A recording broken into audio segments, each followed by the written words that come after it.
मोटापा, obesity, overweight, इन मसाइल से परेशान हैं तो बहुत ही ज़बरदस्त लिंक शेयर करने वाली हूँ। मोटापा हो, ओबेसिटी, ओवरवेट मतलब कि वज़न को कम करना। वज़न जिस भी मसले की वजह से बढ़ा हुआ हो, इंशाअल्लाह इस रेमेडी के इस्तेमाल से आपका जो चर्बी है, एक्स्ट्रा फ़ैट, ये नहीं कि जिस्म की जो ज़रूरत की चर्बी है वो भी, एक्स्ट्रा फ़ैट पिघल जाएगी।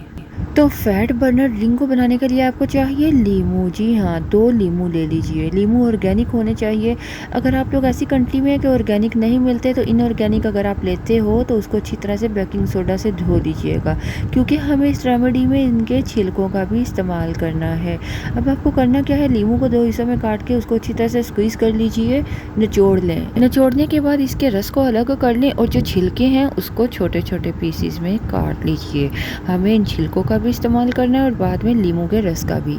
लेमन में बहुत मिकदार में विटामिन सी पाया जाता है और ये आपके बॉडी में मौजूद जितने भी टॉक्सिन्स हैं, जहरीले जो मादा है उसको बाहर निकालता है। दूसरी चीज़ जो आपको चाहिए वो है अदरक। अदरक भी आपके फ़ैट को पिघलाएगा, ये मेटाबॉलिज्म को बूस्ट करता है और ये भी हेल्थ के लिए बहुत फ़ायदेमंद है, आपके वज़न को बहुत जल्द कम करेगा। आप तकरीबन 2 से 3 इंच अदरक का टुकड़ा लें, इसको छोटे-छोटे टुकड़ों में काट लें, मतलब इसको चॉप कर लें। अब जो तीसरी चीज़ आपको चाहिए वो है दालचीनी, सिनेमन पाउडर। आपने चम्मच का चौथा हिस्सा या आप छोटा चम्मच है ना तो आधा छोटा चम्मच भी ले सकते हो दालचीनी का पाउडर।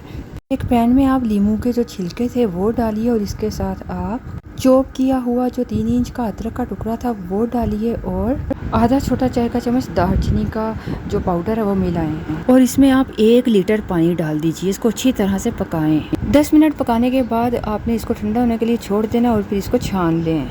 छानने के बाद आप इसमें वो जो लीमू का रस था वो मिलाइए। इसके साथ आप मिठास के लिए शहद हनी मिलाएं। इसको आप रेफ्रिजरेटर में शीशे के जार में महफूज करके रख सकते हैं। रोज़ाना इसका तकरीबन 1 कप पिएं, सुबह शाम भी पी सकते हैं। इंशाल्लाह इसके इस्तेमाल से आपका जो बेली फैट है या जिस्म की जो भी चर्बी है 7 दिन में पिघल जाएगी। आजमाइए और सदका जारिया समझते हुए ज़रूर शेयर करें। अल्लाह हाफिज़।